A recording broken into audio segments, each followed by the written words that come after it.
Let's be honest. Most of us live our lives as if we were characters in a video game. Waiting for some magical level up. Here's the thing, we all want to make big changes. We don't even know how. So today, we're going to talk about some life lessons that nobody teaches you.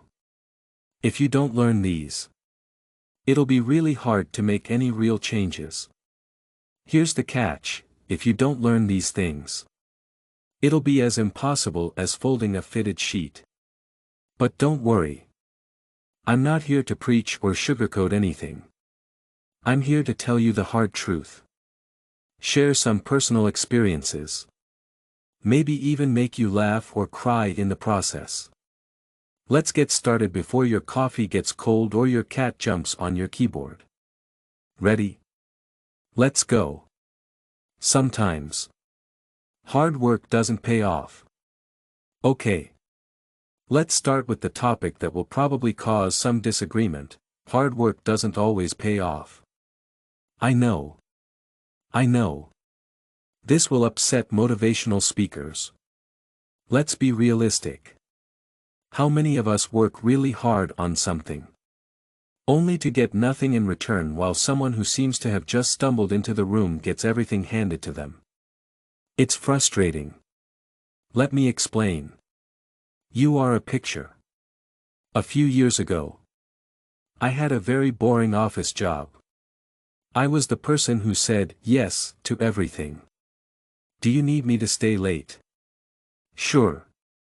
Do you need me to take on extra projects? Of course. Do you need me to rewrite the entire presentation because someone forgot a deadline? Absolutely. I thought that if I just put in enough effort, they'd see my value and I'd get a promotion. Guess what happened? Nothing. I got no recognition. No promotion. Not even a thank you email.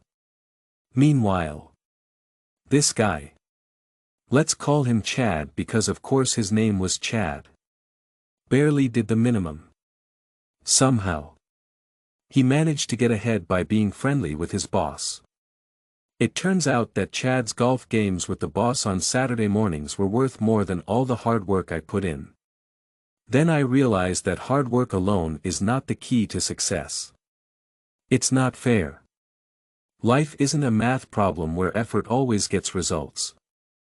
Sometimes the game is rigged. Sometimes luck, timing, connections matter more than working hard. Now, don't get me wrong. I'm not saying that hard work is useless. Quite the opposite. Hard work is. It's like planting seeds. Some of them grow into something beautiful. Others don't. No matter how much you water them, they just sit there buried in dirt. The key is to work smart and hard. Ask yourself, am I planting my seeds in the right soil?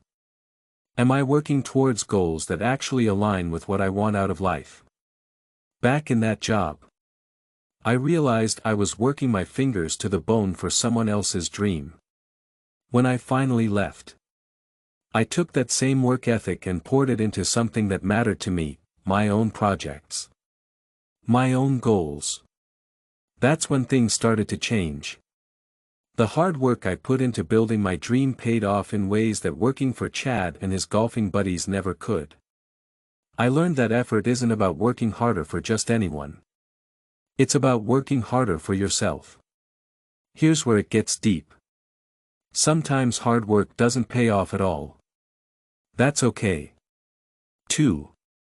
Every ounce of effort teaches you something. It might teach you that you're on the wrong path. It might teach you resilience or grit. I can teach you how to stand up for yourself and how to walk away when you're being undervalued. Let me share another story. When I started my side hustle, I poured everything into it. I worked late nights, on weekends, skipped parties. A while. It didn't work. There were moments when I thought, why am I even doing this? What's the point? But looking back, Even those moments of failure were valuable. I learned what worked and what didn't. Most importantly, I learned that failure isn't fatal. Hard work doesn't guarantee success. It does guarantee growth. That's invaluable. Now, let's talk about Chad again because I know you're still thinking about him. Chad is living his best life. Climbing the corporate ladder with his golf clubs in hand. You know what? That's okay. Let him. Here's the thing, hard work isn't just about the outcome. It's about who you become in the process. Every late night. Every extra effort. Every setback shapes you. While Chad might win the promotion, you're winning something bigger, yourself. Show respect. Integrity. The confidence that comes from knowing you gave it your all.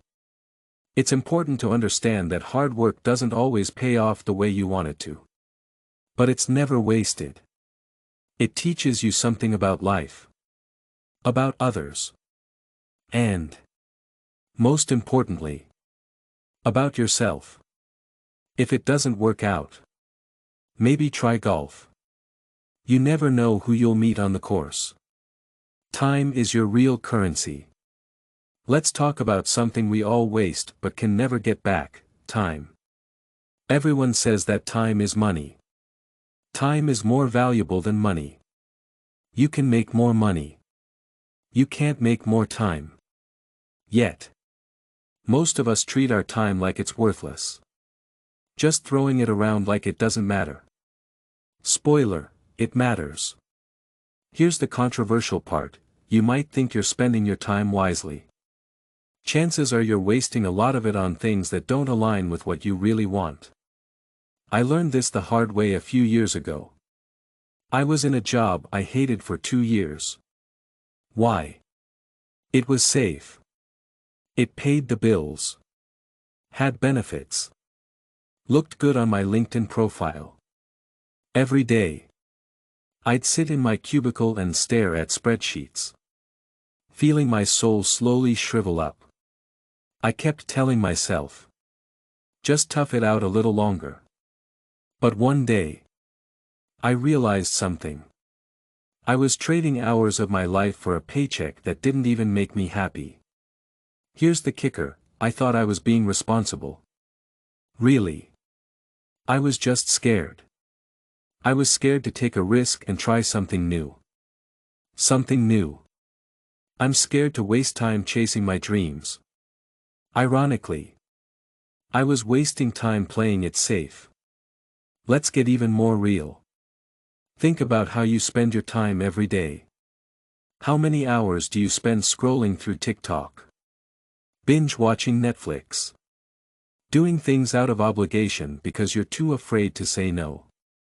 Before you say, but I don't have time to work on my goals. Let me ask you this.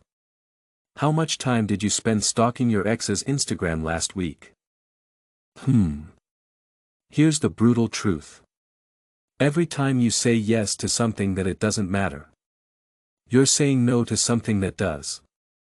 I once spent months helping a friend plan her wedding. Picking flowers. Organizing seating charts.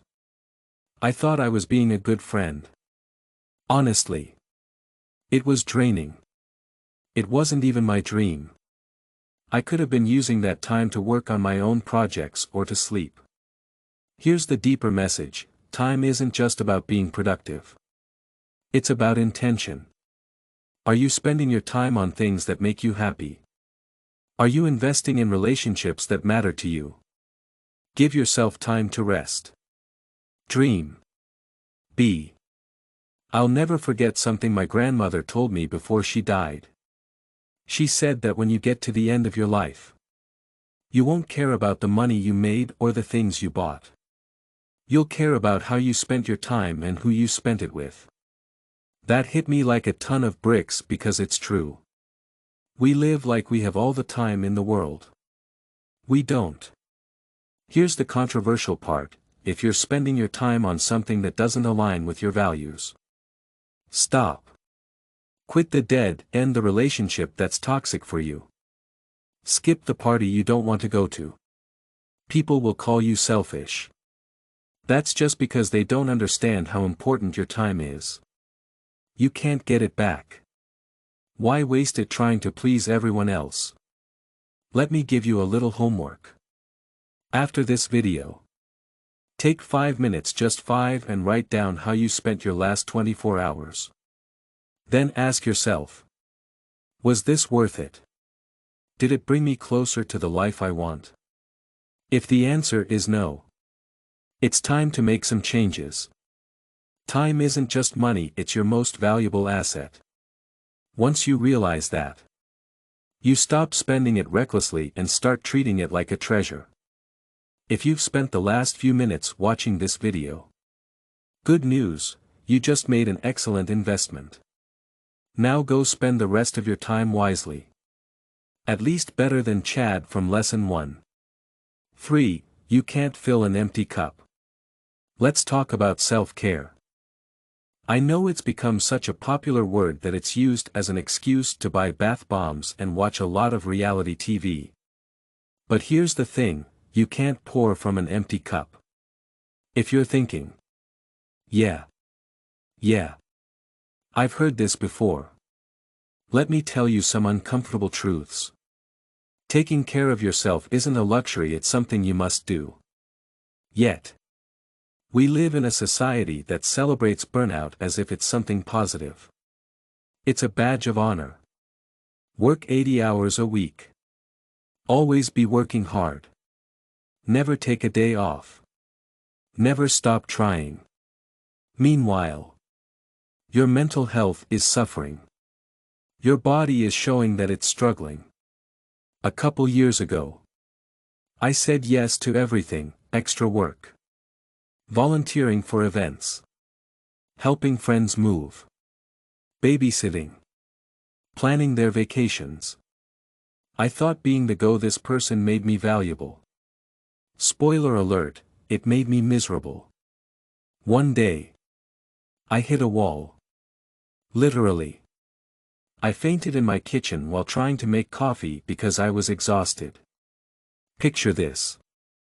Me, sprawled on the floor with coffee grounds everywhere. Thinking, oh, maybe I should have taken that nap last week. It was a wake-up call. Literally and figuratively. Here's the controversial part. Self-care isn't just about bubble baths and yoga. It's about boundaries. Let me tell you. Boundaries are hard. People will guilt you, call me selfish, and act like I'm the worst person ever for saying no. But guess what? That's their problem. Not yours. When I started saying no, I felt like the world was going to end. Friends were annoyed. My boss was confused. I felt guilty as hell. You know what happened? The world didn't end. I finally had time to breathe.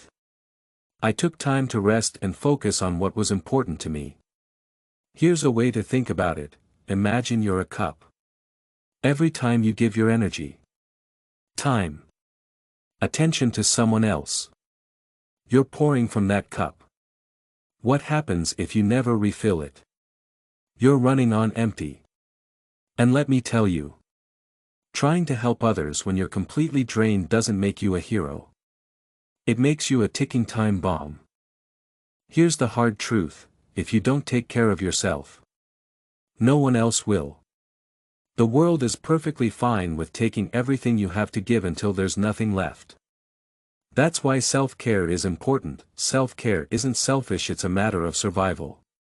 It's saying, I matter. 2. Here's the surprising part: when you start taking care of yourself, you actually have more to give. When I started setting boundaries and making time for rest, I noticed something amazing. I was more present, more patient, more capable of helping others. Turns out, taking care of yourself is the most selfless thing you can do. Now, let's address the skeptics. Maybe you're thinking. But I don't have time for self-care. Care. Oh. Really? How much time did you spend on your phone yesterday? Exactly. Self-care doesn't have to be a big, time-consuming thing. It can be as simple as taking a 10 self-care doesn't have to be a lot of time. It can be as simple as taking a 10-minute walk. Saying no to something you don't want to do. Just sitting in silence for 5 minutes. Remember. You can't pour from an empty cup. You can't give your best to your family. Your work. Even yourself if you're running on fumes. So. Refill your cup. Whatever that looks like for you. Remember. Anyone who gets mad at you for taking care of yourself doesn't really care about you. They care about what you can do for them. Let that sink in. So. Go ahead and take that nap. Skip that party. Binge. You can watch your favorite show without feeling guilty because when you're doing well, you're unstoppable. If anyone tries to make you feel bad about it, just say, sorry. Not sorry. My success is my priority. 4. Being a perfectionist is like procrastinating. Okay. Let's talk about a difficult truth. Being a perfectionist is like procrastinating. In a way that makes you look like you're achieving a lot. Yes. I said it. All you perfectionists out there. Don't worry about it, coded planners and rewriting the same email 15 times. Let's have a chat. What you're calling high standards might be your sneaky way of avoiding real action. Let me tell you a story. I used to call myself a perfectionist. Like it was some kind of badge of honor. Every project. Every presentation. Every little thing I did had to be flawless. I'd spend hours making small changes to my PowerPoint slides. Rewriting sentences in an email. Researching a topic so much that I could have written a book on it. People thought I was very dedicated. Honestly. I was. But here's the truth, I wasn't striving for excellence. I was just stalling. All that perfection was me trying to avoid the fear of actually doing it. I'm sharing my work because if I don't share it, I can't improve it.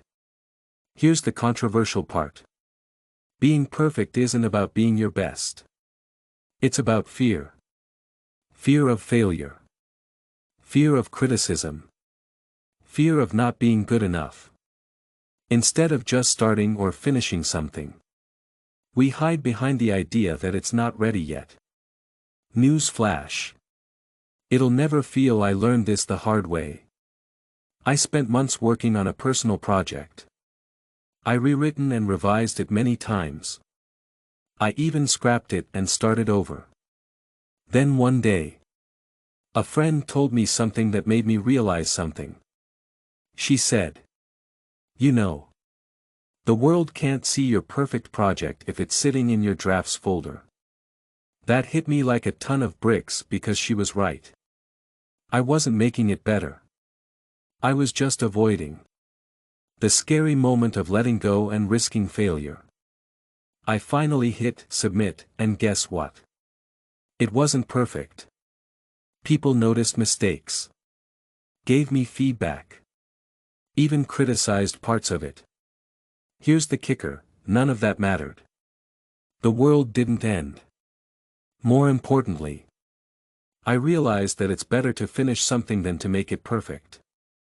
Think about this, how many dreams and ideas are left on the shelf because they're not perfect?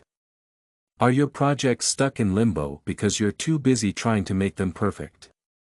How much time have you wasted on minor details that no one else even notices? We've all heard the phrase, practice makes perfect. But let me suggest a better one, progress makes perfect. Here's the truth, perfectionism is a thief. It steals your time. Your confidence. Your opportunities. It makes you think that if you can't do something perfectly, you shouldn't do it at all. Life isn't about being perfect. It's about showing up. Trying. Learning as you go. Here's another interesting thing: perfectionism isn't even possible. No matter how much effort you put in, there will always be something you could improve. Stop chasing this impossible standard and start chasing progress instead. When I finally stopped trying to be perfect, I became much more productive. I started writing, creating, taking risks without worrying about every detail. Guess what? People don't care if it's perfect. They care if it's authentic, useful, available. Now, I'm not saying you should just rush to finish something quickly and without care. Put in the work and call it a day. Put in effort. Sure. Don't let perfection stop you from starting or finishing. Think about it. What's worse? Putting out something imperfect. Never putting it out at all. Exactly. So, to all my fellow recovering perfectionists, let it go. Hit submit. Share the messy draft. Take the risk. Because, at the end of the day, no one remembers how perfect something was. They remember that you did it. Hey. If anyone criticizes it, just tell them. Perfectionism is procrastination. I don't have time for that. Here's your challenge: take that thing you've been overthinking, your side project, your resume, your half-written book, and just do it. No more polishing. No more tweaking. No more excuses. Because done is better than perfect. Progress beats procrastination every single time. 5. Your parents were winging it too. Alright. Let's rip off the banned childhood naivety. Your parents didn't have all the answers. Those same people who told you to eat your vegetables, get good grades, be home by 10 were making it up as they went along. Shocking. Right? Here's the thing: as kids, we look at our parents like they're superheroes who know everything. And then you grow up. Realize how hard life actually is. Suddenly it hits you. Wait a minute. They were just winging it the whole time. It's equal parts humbling and horrifying. Let me tell you about the day I discovered this truth. I was 20. I'm having a hard time paying my rent. I called my mom that I was worried and asked my mom for advice. She said, "Honey, we didn't know what to do when we were your age either. We just hoped for the best." I agreed. That's how my parents raised me. Think about it. When you were 5 and your parents told you not to stick a fork in the electrical outlet, they weren't giving you advice. They were trying to keep you alive. When you were a teenager and they grounded you, they were just trying to protect you. You for sneaking out. They weren't trying to ruin your life. They were terrified of you becoming the star of a true crime documentary. Here's the controversial part: realizing your parents were winging it forces you to confront a deeper truth. Nobody really knows what they're doing. Life doesn't come with an instruction manual. Everyone is just figuring it out as they go. Your parents were no exception. I used to think my parents had all the answers. Then when I became an adult, I started seeing people as they really were. I saw that they had fears, dreams, insecurities, flaws. I saw that they made mistakes, struggled, didn't always do the right thing. This realization was both scary and freeing. Now, let's be realistic for a second.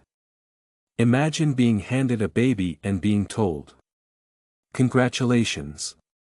You're responsible for this tiny human's entire existence. Don't mess it up." That's what being a parent is. It's not some magical transformation where you suddenly You know everything. It's trial and error, mixed with a lot of sleepless nights and Google searches. You ask yourself, why won't my baby stop crying at 3 a.m.? Yet, as kids, we hold our parents to these impossible standards. We expect them to have all the answers. Never make mistakes. Always do what's right. Here's the thing, they're human. They were figuring it out as they went along. Just like you are now. Here's the deeper message. Your parents did the best they could with what did they have. Maybe they didn't always make the right decisions. Maybe they made big mistakes. Chances are they were trying. If they didn't give you what you needed, maybe it's because they didn't know how. Me. It was realizing that my dad, who always seemed so calm and strong, was under a lot of pressure just to provide for us. He didn't always have the emotional tools to be the dad I wanted. He loved us in the ways he knew how. Mom admitted that she often felt like she was failing. To me, she was my safe place. If you feel resentful or disappointed because your parents didn't do everything perfectly, let me offer you this: forgive them. Not for them. For you. Remember that they were just trying to do the best they could. Just like you are now. If you're a parent yourself, be gentle with yourself. Your kids don't need you to be perfect, they need you to show up. Love them. Try your best. Here's the twist, though, is that once you realize your parents were just trying their best, it becomes a lot harder to blame them for everything that went wrong in your life. Sorry. I'm not going to give you any more free therapy talking points. You might have to start taking some responsibility yourself. At the end of the day, your parents were human. Just like you. They did the best they could with what they knew. Guess what? Are you? Let's be kind to each other. Now go call your mom or dad. Or don't. Boundaries are important. Tell them. Thanks for trying to help. You did all right. 6. No one's coming to save you. That's empowering. Brace yourself for this: no one is coming to save you. No prince on a white horse. No miracle job offer. No magic lottery win. It's just you. My friend. Sounds depressing. Right. Stick with me. It's actually the most empowering truth you'll ever hear. We grow up on a steady diet of rescue stories. Disney movies. Romance, communication, and even those motivational posters sell the idea that someone or something is going to fix everything. Spoiler alert, they're not. I learned this the hard way. A few years ago, I was stuck in a job I hated. Every Sunday night, I'd spiral into an existential crisis, praying for some kind of divine intervention. Maybe my boss would get transferred. Someone would just hand me my dream career.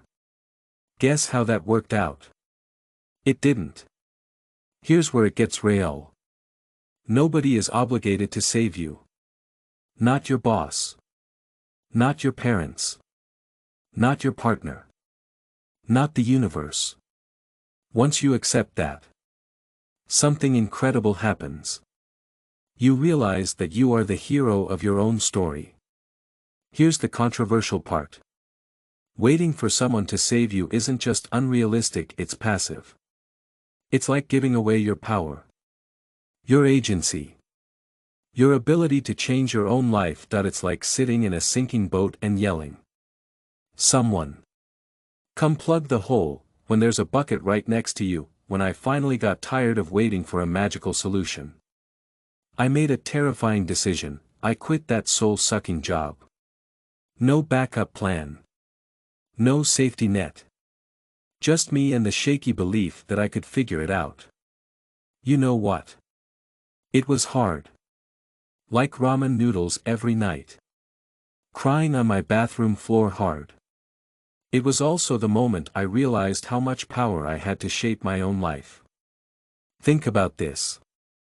No one else knows what you want or need better than you do. No one else is as invested in your happiness as you are. That's not selfish. That's reality.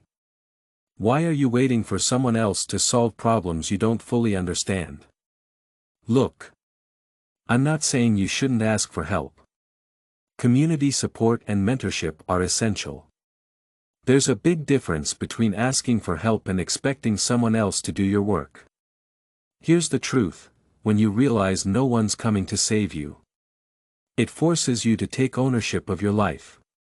That's where the magic happens. The moment you stop waiting for a savior, you start becoming one for yourself. It's scary at first. It's also freeing. You stop playing the victim and start playing the lead role. You stop blaming other people or circumstances and start looking for solutions. I understand this now. Taking responsibility isn't as glamorous as waiting for a knight in shining armor. It's way more satisfying. When you take charge.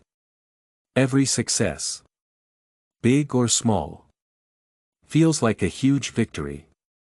Here's the secret nobody tells you: saving yourself doesn't mean doing it. You are the driving force. You are the support. Advice. Tools you gather along the way. They are just the helpers on your hero's journey. If you're waiting for someone or something to save you, let me gently tell you that they're not coming. That's okay because you don't need them. Everything you need to start making changes is already within you.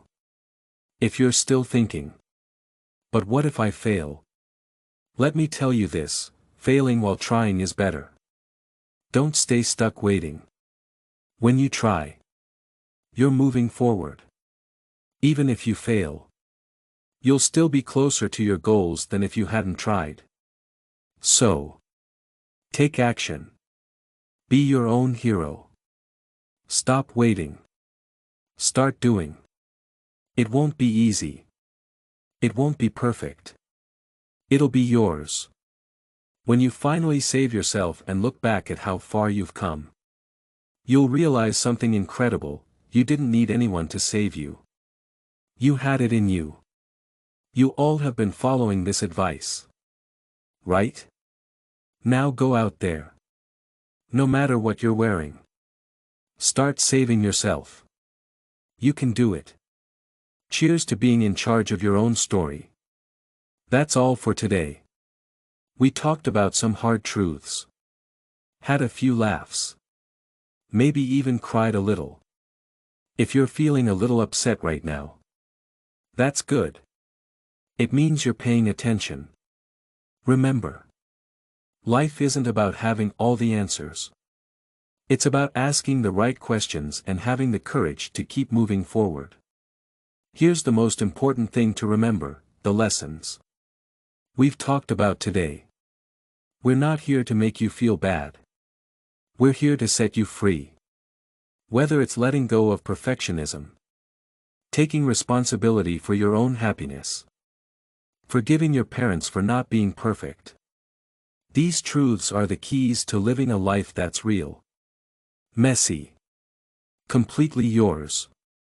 Now, if any of this is true for you, let me know in the comments which one of these truths shook you the most. Hey! If you have a life lesson of your own, share it below. Because, let's be real, we're all just doing our best together. Don't forget to like this video. Subscribe to the channel. Click the notification bell so you never miss another video of brutally honest wisdom. Trust me, we're just getting started. Alright. Go out there and be the hero of your own story. You've got the tools, the determination, most importantly, the courage. Thanks for spending time with me today. I'll see you next time. Until then. Keep learning. Keep growing. Stay true to yourself.